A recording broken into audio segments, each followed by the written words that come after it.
Hey everybody, welcome back to the Armed Scotsman. Today on the table we have a very cool pistol. This is the CZ Shadow 2 Compact. Let's get this one going.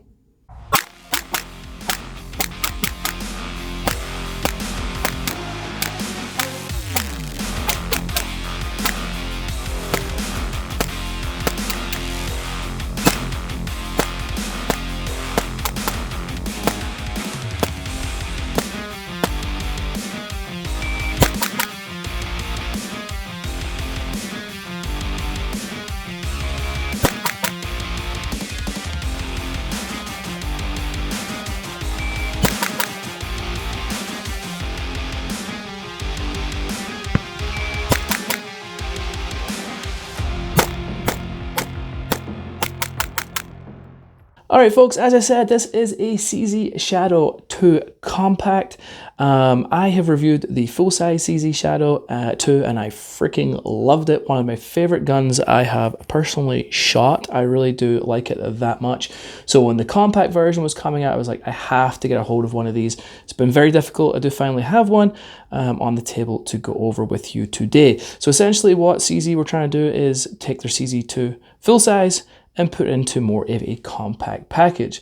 Did they succeed in that? Well, let's find out. First of all, what comes in the package? So obviously you get your gun. It comes with 2 metal mags, 15 round mags. Now, just to touch base on these mags, you can find them from Metgar. I've seen them as low as $24.99, so that would be the way I would go if I wanted mags, because Metgar make awesome mags at a very good price. And then it comes with your standard hard case and things like that. So what we're gonna do is I'll change the camera angle around so we can get a nice close look up of all the features of this beautiful gun. So bear with me. All right, so let's take a nice close look. Let's kind of start off at the bottom here. Obviously you've got your mag well here. It's not really flared, but I have had absolutely zero issues inserting a magazine. Moving up to these beautiful aluminum grips. Now I feel like these are gonna be either a love or hate relationship. You're gonna love them or you're gonna wanna switch them out. I really like them. It's got some really nice aggressive texture on there, so I get a really good purchase on the gun. Obviously it's got the CZ Shadow 2, CZ Shadow and then the 2 here. Moving around, you got some nice kind of stippling texture right on the front here and on the back also. And you can see here it's got a nice undercut right here out to your beaver tail, undercut under your trigger guard right here also. So when you grip this gun, it feels fantastic in the hand, in my opinion. Now I have medium-sized hands, and my hands feel like they fit very well. So very nicely done. These grips are interchangeable, so you can get some other grips for them, but I personally do like these right out of the box. They're very nice. The actual frame of this gun is aluminum and the slide is steel. Moving on up, you do have this this mag release right here, and you can see that it kind of sits up pretty high, making it very easy to manipulate. It does have texturing on it, so it's very nice, and you can switch it to the other side for all you lefties out there. If you want to do that, you can change that out, but very nice mag release there. I do like that. Moving up a little more, we do have this trigger guard. Now, it is kind of enlarged. CZ's kind of known for having large trigger guards, so if you have gloves on or something like that, you're not going to have a problem getting your hand and your finger in there. And it does have some more texturing on the front right here. You can probably see those ridges right there. Very nice. Okay, so moving up a little further, we're going to come to the safety. This is going to be the first complaint of this gun. In my opinion, I actually am not in love with this safety. It needs a little work for me. And what I'm saying is it's very minimalistic, which a lot of people are going to like, right? So very snag free, but you can see there how close, and it is ambidextrous, but you can see how close that sits to the frame. A few times when I've been shooting and I go to hit this, well, I can't hit it because the trigger is not back. When I've gone to hit this, I've fumbled it a few times. It's not easy to manipulate. It's not very tactile, so it needs kind of like a better detent, and in my opinion, a slightly larger safety to sit out and protrude a little further to make it easier, because right now, honestly, I personally would not carry this gun at the moment, just for me, until I change that safety out to a larger safety. Because if I am carrying this cocked and locked, and again, I told you when I was shooting, I've fumbled this safety a few times, it's not going to be good. So, so for me, if I'm going to carry this cocked and locked, I want that safety changed out, which you can do. I believe this gun does take some CZ Shadow 2 parts, so I'll be looking into that to see if I can change that out, and the detent. So something more along the lines of like this Legion right here. So this is single action only. You can hear that, and this may be a bit too much, but you know, it's very easy to manipulate. I like to rest my thumb on that safety, and it's very tactile and audible. There's no confusion. I'm not missing that safety like I might miss this safety.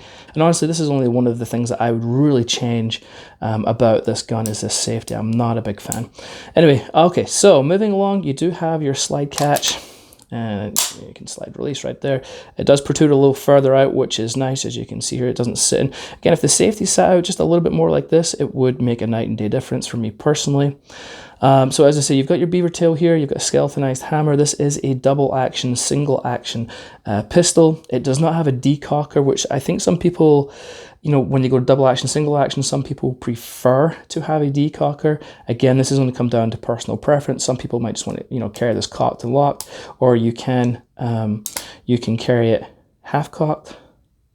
Right there, if I pull this back and watch that trigger, comes back a little bit. Now this is locked in place, and so you can put the safety on, and you are in double action at this point still. So if you take that safety off, you've still got that long pull. And it is a smooth long pull for that double action. Obviously it would go in a single action. So it depends how you like to carry this gun. It's totally up to you. So it does have a pick rail underneath here, so you can attach any of your standard lights under there, which is really nice. Touch base on this trigger. Let's go over the trigger weight pull. So let's go over the trigger weight. This is going to be double action. So let me get a good place on there. It came out at 8 pounds, and it's not this. It's a little harder to do this. So that was 8 pounds. Let's try doing that again.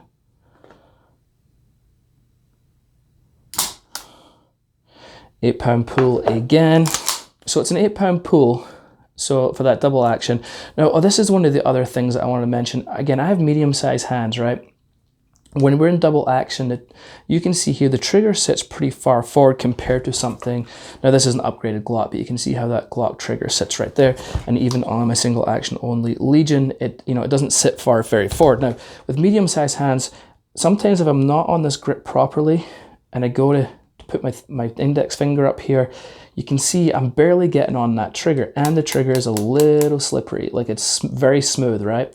So when I get on there, sometimes it's not the most comfortable trigger pull in that double action for me. Now the trigger is great, it's just because my fingers are a little shorter, you know, and again, it just doesn't feel particularly great on that double action sometimes for me. Just something else to be aware of, as I say, and that trigger is pretty slick. Anyway, okay, so the trigger pull for that double action is, as I say, it is long, that 8 pound pull. We already measured that. And it's pretty smooth though. It's not a bad double action. It is 8 pounds, but you know, if you're going to carry this in double action and you're going to be carrying appendix, you know, I prefer to have that heavier trigger on there for sure for that double action, so you know you don't shoot anything off. Double action definitely has its place. All right, let's check out the single action. Let's pull the hammer back. Single action, it is a light trigger, so let's check out what it is. 2.9. Let's try that again. 3 pounds. So it's about a 3 pound trigger. It's a nice light trigger for sure. So this is the single stage right here. You got that little bit of take up. Feels like you're at the wall, but there's just like a millimeter more pull, and then you've got that break, which is very nice. And then the reset, you got a little bit of let out.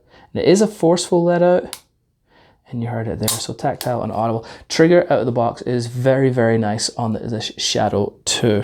All right, so let's move on up to the slide. As I said, this is a stainless steel slide with an aluminum lower. Now, CZs are known for having really low bore axes because what they do is they integrate their slide into the lower. So we'll take this apart and I'll show you what I mean. But the way that they design their CZs, they always have a very low bore axe, which is very nice. But sometimes, because there's not a lot of mass on top, it can be sometimes difficult to grab that slide because of that lack of mass. So you do want these aggressive serrations, what's in the front and back here, which they've got. got, because it makes it a lot easier to rack the gun to do press checks or whatever you're up to. So very nice serrations on the front and back. It does have a pinned front fiber optic right here, and it has a blacked out rear sight, and it does have these ridges on here. It does make it very easy to pick up. Probably doesn't look the best on camera, but it is very easy to pick up when you're out there in a nice sunny day. It is very bright, very easy to pick up. On top, you also notice it does have these ridges all the way along here. That's to avoid glare. So say these weren't here and it was just coated and finished, which is nitride finish.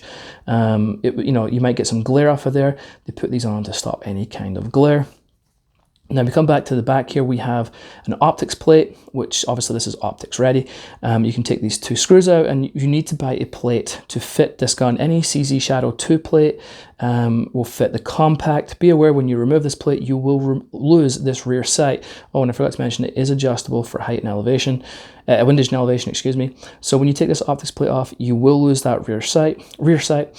You can buy plates that do have an included rear sight, or you can just run whatever optic you want to, obviously, but just be aware of that. You will lose that rear sight once you take the optics plate off.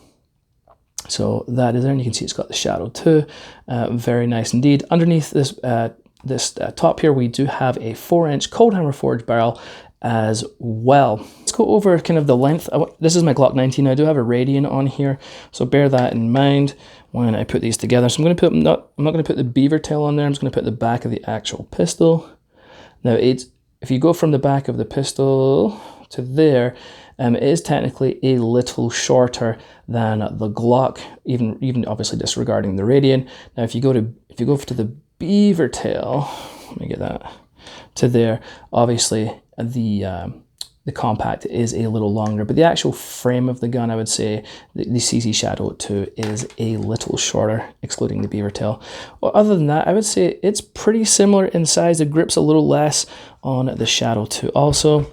So it's a really great size, being a compact, perfect for carry. One of the other things that gets a lot of attention with this pistol that I'll just need to bring up because somebody will ask, does it have a firing pin block? It does not have a firing pin block. So if that is something that you must have, don't buy this pistol. It's totally up to you though. Obviously just be aware that it does not have that. It should be completely drop safe though, if you're not making the way it comes, if you're not putting any modifications in or anything like that. But just to touch base with that, yes, it does not have a firing pin block in here. The things I wanted to show you, and this seems to be typical with all CZs, is the inside of, the finish in the inside of the gun. Let's take this apart so you can check it out. So basically what you're going to do to take this down, there's 2 little notches. Here's one at the back and there's one here. You will line that up like so and just hold it there. And then you would take something that's pretty firm and you're going to push through on that notch there. See if I can do this on camera. It always gets kind of fun when I'm doing this on camera. Here's the bottom of this magazine. All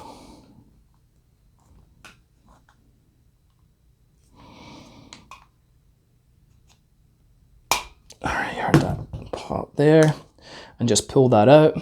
You take down lever out, and then you can pull. Should be able to just pull your slide off. There we go. Okay, so the thing that I thought was kind of funky, or not funky, and it doesn't really affect anything, but what I think is always kind of interesting is, and I noticed this on my PO1 a long time ago, is they don't ever seem to finish the nitride finish, like the color on the inside of the gun. Does it make a difference? No, absolutely not. Does it bother me? Nope. But it's just something that I want to point out, because when you open it, you'll be like, what the heck, why is that not finished? It just seems to be something that they do. Not a big deal. Then you have your guide rod and spring in here, like so, and that is a captured guide rod and spring. And then you have your 4-inch cold hammer forged barrel, and then you have your slide, like so. Right, so let's talk about the rails that I was mentioning and how they basically, because I was just putting this back together and I realized that I was going to talk about that for you guys. So if you look in the inside here, inside the rails, there's a rail. If I can get this to focus, you've got the rail inside the frame, and then you have a rail right here. So let me look this way. So when you put it on, you can see these rails actually sit inside of the frame again, which helps mitigate recoil. It helps give you a really low borax and things like that. So it's a really smart design that CZ does this. Very cool indeed. All right, let me finish putting this back together. All right, let's talk about shooting this gun. It was fantastic. Absolutely loved shooting this gun. One of the best pistols I have shot for a long time. Very, very, very good. Super accurate, very little muzzle rise. You know, it's got a fantastic single action trigger. I went through a bunch of ammo. I went through some crappy Winchester white box, MagTech, some cheap Sierra hollow points. I threw some Federal in there. And there's another actually hollow point that I used. I went through all the ammo that I brought, and I went back into my car and I've got a bag in there. I keep just different pieces, and then I was like, all right, do I have any more ammo in here? Because I wanted to keep shooting the gun. Well, luckily I did have a little bit more, but not enough. So probably 300 plus rounds just on that initial range trip. Freaking loved it. Great shooter. You can get up and running really, really, really quick shooting this gun. So really, really nice. So 0 complaints from me on the shooting experience. Top notch. Okay, so just to recap some of the things, obviously I really like this gun, which is no shocker, but it's just awesome. But things to bear in mind, as I already pointed out to you, that safety is not for me. I do not like that safety. It needs a little bit of work for me. You can, as I said, you can switch in full-size CZ Shadow 2 parts into this gun. I would personally, for me, I don't think I would personally carry this gun until I had that safety sorted out, because as I said, you know, I did fumble it a few times, and if I'm cocked and locked and carrying and I'm drawing this gun for a defensive situation and I fumble that safety, that is not going to be a good situation. So I would wait until I get a new D10 and a slightly larger safety on there before I personally carry this. The other thing to point out, as I said, this is totally up to you. Some people aren't going to care, some people will. There's no fire pin block in here, so that, you know, if that bothers you, obviously, you know, don't buy the pistol. And then that one weird thing, I think it's just because my hands are, you know, as I say, I have medium-sized hands. And when I get that grip, and then the trigger just sits so far forward, it just doesn't feel quite right when my index finger's on there. And as I say, that trigger's a little slick, it's very slick. And it's not the most comfortable sometimes when I'm doing that. Now, if I'm half cocked and locked, the trigger sits back just a little bit further and it feels better. In single action, it's phenomenal for me. But just, I mean, I might be nitpicky. Yeah, absolutely. But, you know, I think that we have to be nitpicky when you're talking about a $1,300 pistol. You know, point out everything that I've noticed, whether you agree with me or not. That's just my observations. So, but overall, I already said, freaking love this gun. Very, very, very, very cool. So yeah, if you've been on the fence, get off it, go and buy yourself one. All right, folks, that is it for me. If you have any questions, any comments, please ask them below. Happy to help out wherever I can. And that's it. Until next time, I'll catch you later.